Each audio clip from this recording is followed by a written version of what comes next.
अगर आप UP TET 2026 की तैयारी कर रहे हैं और आपको ये नहीं पता कि पेपर 2 में क्या पढ़ना है, तो ये वीडियो आपके लिए गेम चेंजर होने वाला है। क्योंकि आज मैं आपको बताऊंगा पूरा सिलेबस क्या है, एग्ज़ाम पैटर्न क्या है और किस प्रकार से इसको बिल्कुल आसान भाषा में सीखा जा सकता है, याद किया जा सकता है। तो नमस्कार दोस्तों, मैं हूँ त्रिलोकेश मिश्रा और आज हम बात करेंगे यूपी टेट 2026 पेपर 2 की कंप्लीट प्रिपरेशन के बारे में। तो वीडियो को पूरा जरूर देखना, क्योंकि एंड में मैं दूंगा आपको एक बेस्ट स्ट्रेटजी जिससे आपका सिलेक्शन चांसेस क्या हो जाएगा, बढ़ जाएगा। अब हम सबसे पहले देख लेते हैं, समझ लेते हैं कि पेपर 2 है क्या।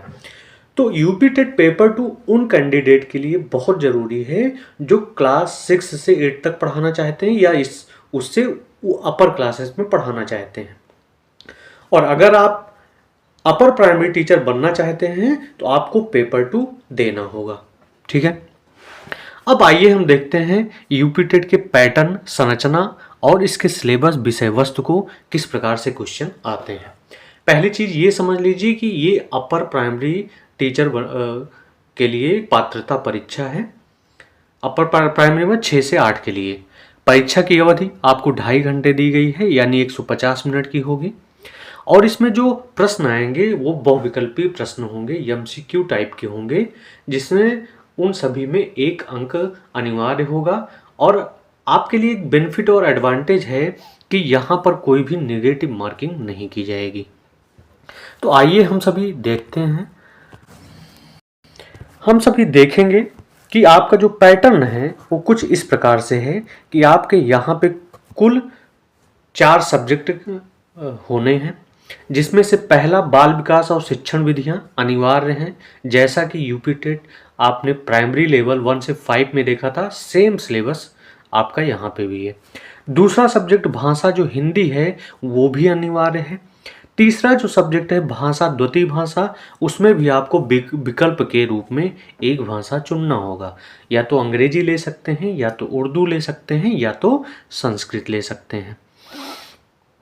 साथ में चौथे नंबर पे यहाँ पे भी आपको ऑप्शन चूज करना है। तो जैसे किसी भी स्टूडेंट ने अगर बीएससी किया है, एमएससी किया है, साइंस वर्ग से किया है, तो उसे गणित और विज्ञान लेना जरूरी होगा।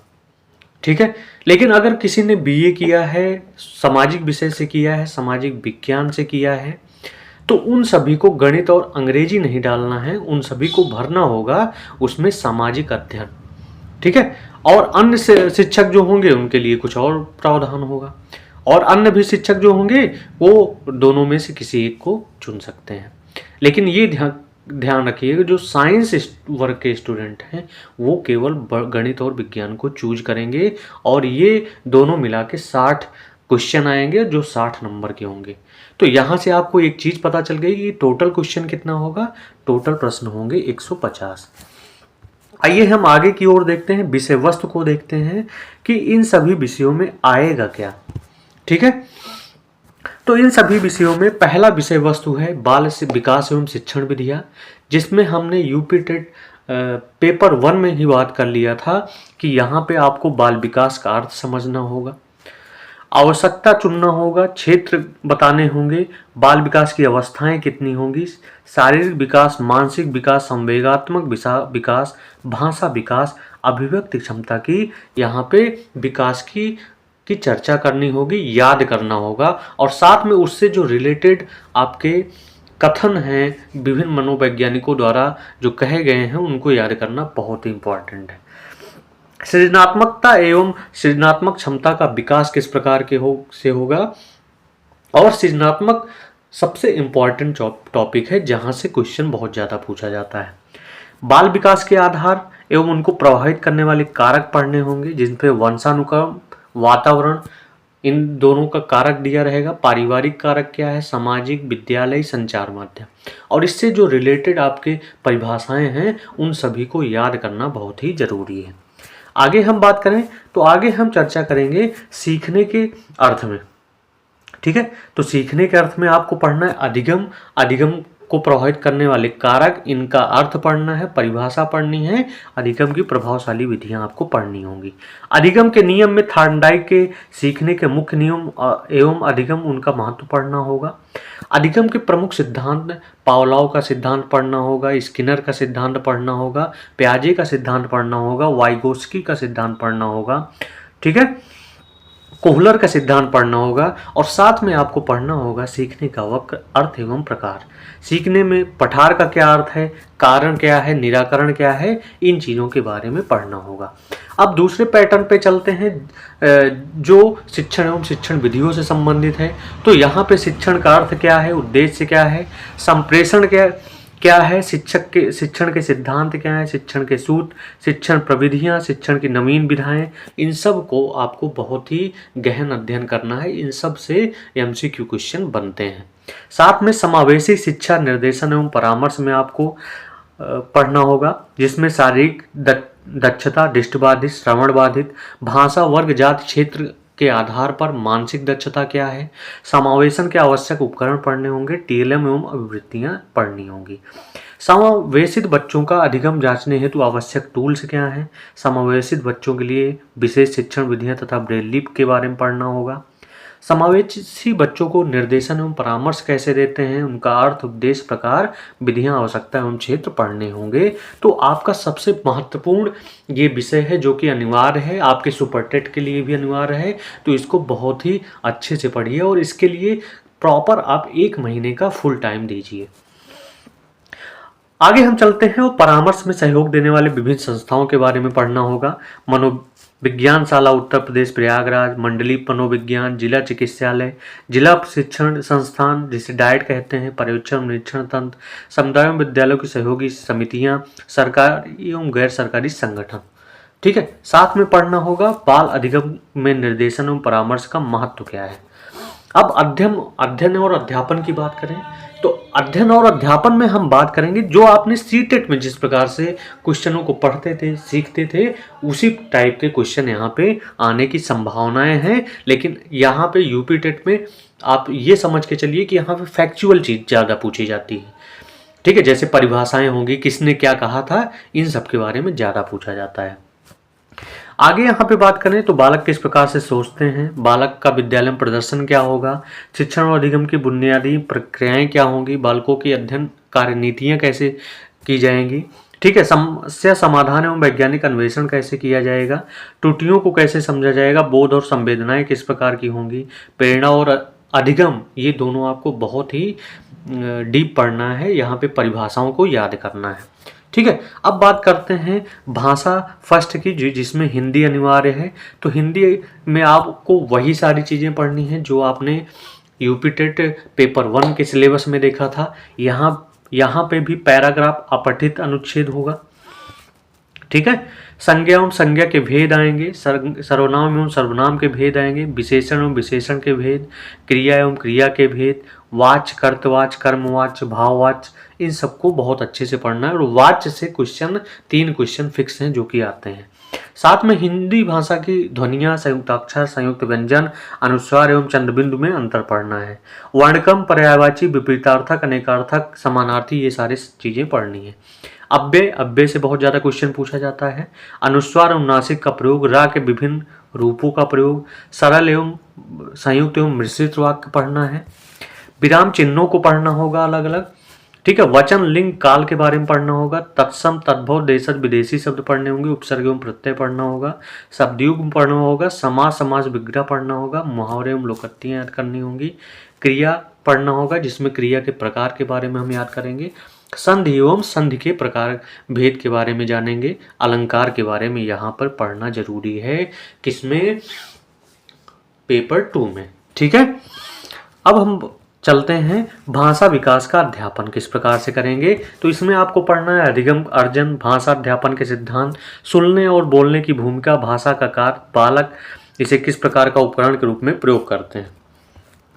मौखिक या लिखित रूप में विचारों के संप्रेषण किस प्रकार से होगा, क्या चुनौतियां होंगी, विभिन्न कक्षा में भाषा पढ़ाने की चुनौतियाँ, भाषा की कठिनाइयाँ, भाषा कौशल, भाषा बोधगम्यता और प्रवीणता का मूल्यांकन करना, बोलना सुनना पढ़ना, ये सारी चीज़ें पढ़नी होंगी। साथ में उपचारात्मक अध्यापन का कार्य करना पड़ेगा और साथ में जो TLM है, अध्यापन अधिगम सामग्रियाँ जो हैं उनके बारे में भी अध्ययन करना होगा। ठीक है। थर्ड भाषा में जिसमें आपको चूज करना है या तो इंग्लिश या तो उर्दू या तो संस्कृत। तो इंग्लिश में आपको, जैसे हिंदी में आपने देखा कि अनसीन पैसेज आएगा, नाउन प्रोनाउन यानी पार्ट ऑफ स्पीच जितने होंगे उन सब के डिफिनीशंस, एग्जाम्पल्स, ये सारी चीज़ें आएंगी, यानी पूरा पार्ट ऑफ स्पीच की बात कर लें। साथ में आप पढ़िएगा सिंगुलर एवं प्लूरल वर्ब के बारे में, subject predicate, negative and interrogative sentence, masculine and feminine gender, punctuation, suffix with root words, phrasal verb, use of somebody, nobody, anybody, part of speech के बारे में पढ़ना है, नरेशन पढ़ना है, active voice, antonyms synonyms, use of homophones, use of request in sentence, silent letter in word, ये सारी चीज़ें आपको पढ़ना है। ठीक है। होमोफोन्स पढ़ना है, जिसमें हिंदी में बात करें तो अलंकार आपको याद करना होगा। तो ये सारी चीज़ें आपको इंग्लिश में पढ़नी है। इसी में एक दूसरा सब्जेक्ट चूज कर सकते हैं, जो उर्दू पढ़ेंगे तो वहाँ पे भी अब अपठित अनुच्छेद और यहाँ पे सिलेबस यहाँ पे कुछ इस प्रकार से दिया गया है। ठीक है। तो उसको आप उर्दू के सारे बच्चे देख लेंगे। और संस्कृत की बात करें तो संस्कृत भाषा में अगर, क्योंकि अधिकतर बच्चे संस्कृत चूज करते हैं, तो संस्कृत भाषा में अपठित अनुच्छेद, संधि, अव्यय, समास, लिंग, वचन, उपसर्ग, पर्यायवाची, विलोम, कारक, अलंकार, प्रत्यय, वाच्य, ये सारी चीज़ें पढ़नी है। साथ में आपको पुल्लिंग और स्त्रीलिंग पढ़ना है, यानी वचन और विभक्तियों का ध्यान देना है। तो पुल्लिंग, स्त्रीलिंग, नपुंसकलिंग, अकारांत पुल्लिंग, अकारांत स्त्रीलिंग, उकारांत पुल्लिंग, उकारांत स्त्रीलिंग, ये सारी चीज़ें आपको पढ़नी है। सर्वनाम पढ़ना है, विशेषण पढ़ना है, धातु क्या है, संख्याएं को संस्कृत में क्या कहते हैं, ये सारी चीज़ें पढ़ना है। फिर आ गया यहाँ पे पेडागॉजी वाला पार्ट, यानी भाषा विकास का अध्ययन संस्कृत में किस प्रकार से करेंगे, अधिगम एवं अर्जन में कौन से विधियों का प्रयोग करेंगे, सिद्धांत क्या है, बालक किस प्रकार के उपकरण का प्रयोग करेंगे, मौखिक एवं लिखित विचारों का संप्रेषण किस प्रकार होगा, विभिन्न भाषा में भाषा पढ़ाने की चुनौतियाँ किस प्रकार से होंगी, भाषा बोधगम्यता और प्रवीणता का मूल्यांकन किस प्रकार से होगा, और अध्ययन अधिगम सामग्री के बारे में पढ़ना होगा। सबसे महत्वपूर्ण सब्जेक्ट आता है गणित और विज्ञान में नंबर पाना, क्योंकि ये 60 प्रश्न का होगा, तो ज़्यादा से ज़्यादा तैयारी आपको गणित और विज्ञान की करनी होगी। पहली चीज़ यहाँ पे प्राकृतिक भाषा है, पूर्ण संख्या, परिमेय संख्या, पूर्णांक, कोष्ठक, लघुत्तम, समापवर्त, महत्तम, वर्गमूल, घनमूल, सर्वसमीकाएँ पढ़ना है। ठीक है। सबसे ज़्यादा पार्ट इसमें बीज गणित का पार्ट आता है, तो वो सारी चीज़ें आपको पता होनी चाहिए। बीजी व्यंजकों का गुणन, योग, गुणांक किस प्रकार से होगा, युग समीकरण आएगा, रेखी समीकरण, समांतर रेखा, चतुर्भुज की रचना, त्रिभुज, वृत्त एवं चक्रीय चतुर्भुज आएंगे, वृत्त की स्पर्श रेखाएं आएंगी। ठीक है। तो ये चीज़ें तैयार करने का सबसे बेहतरीन साधन है, या तो आप NCERT 6 to 8 कंप्लीट कर लीजिए, या तो आप यहाँ पे SCERT जो चलता है बुक 6 to 8 कंप्लीट कर लेंगे, तो ये सारी चीज़ें आपको समझ में आ जाएंगी। ठीक है। वाणिज्य गणित में पढ़ना है अनुपात, समानुपात, प्रतिशत, लाभ, हानि, साधारण ब्याज, चक्रवृद्धि ब्याज।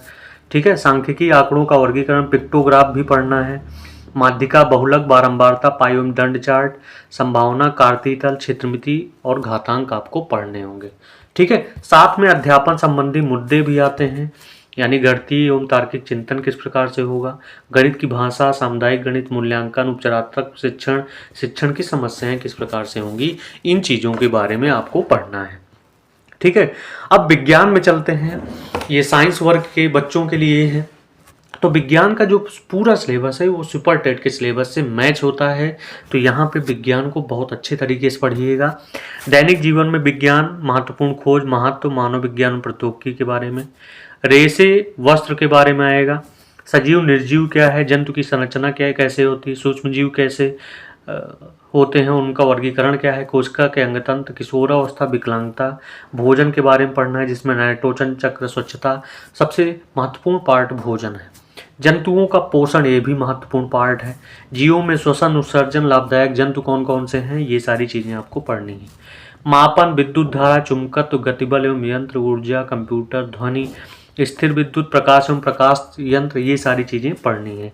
साथ में अगर इसमें केमिस्ट्री वाले पार्ट में बात करें तो वायु के घटक पढ़ने होंगे, ओजोन परत, हरितगृह प्रभाव क्या है, जल की आवश्यकता क्या है, पदार्थों का पृथक्करण किस प्रकार से होता है, अम्ल क्षार लवण सबसे इंपॉर्टेंट टॉपिक है, अम्ल क्षार लवण। उसके बाद ऊष्मा एवं ताप, मानव निर्मित वस्तुएं, साबुन, ये सारी चीज़ें बहुत ही पूछी जाती हैं। खनिज एवं धातु से क्वेश्चन आएगा, कार्बन एवं उसके यौगिक। तो इस प्रकार से विज्ञान में क्या चीज़ें आएंगी वो सारी चीज़ें आप देख ली हैं। ऊर्जा के वैकल्पिक स्रोत के बारे में आएगा, नवीकरणीय और अनवीकरणीय ऊर्जा। ठीक है। अध्यापन संबंधी मुद्दे क्या है कि विज्ञान की प्रगति संरचना कैसे होगी, विज्ञान का लक्ष्य और उद्देश्य क्या होगा, दृष्टिकोण क्या होगा, प्रेक्षण प्रयोग अन्वेषण कैसे किस प्रकार से करेंगे, पाठ्यचर्या सामग्री क्या होगी, मूल्यांकन समस्याएं, उपचारात्मक शिक्षण के बारे में पढ़ेंगे। ठीक है। तो ये तो हो गया साइंस वर्ग के बच्चों के लिए जो कि मैथ और साइंस को चूज करेंगे। अब जिन्होंने बीए किया है उन्हें तो इतिहास पढ़ना है, भूगोल पढ़ना है, नागरिक शास्त्र पढ़ना है। ठीक है, ये चीज़ें आपको पढ़नी होंगी। तो इतिहास में आप देखेंगे, इतिहास में प्राचीन भारत, मध्य भारत, ठीक है, और स्वतंत्रता आंदोलन के बारे में पढ़ना है। तो ये आप ये समझिए कि इतिहास पूरा पढ़ना है। तो यहाँ पे देख लीजिए कुछ टॉपिक, इतिहास जानने के स्रोत। ठीक है। 6ठी शताब्दी से पूर्व भारत के प्रारंभिक राज्य, मौर्य समाज की स्थापना, मौर्योत्तरकालीन साम्राज्य कैसे होगा। ठीक है। इस्लाम का भारत में आगमन किस प्रकार हुआ, दिल्ली सल्तनत की स्थापना, विस्तार, संगठन, यूरोपीय शक्तियों का भारत में आगमन, भारत में कंपनी राज्य का विस्तार, यानी इतिहास पूरा आएगा। ठीक है। तो आप इतिहास की तैयारी पूर्ण रूपेण करिए।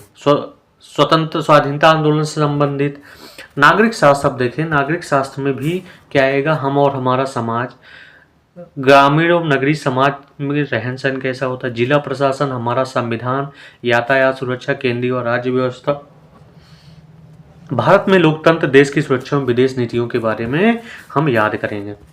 वैश्विक समुदाय, नागरिक सुरक्षा, दिव्यांगता के बारे में पढ़ेंगे। ठीक है।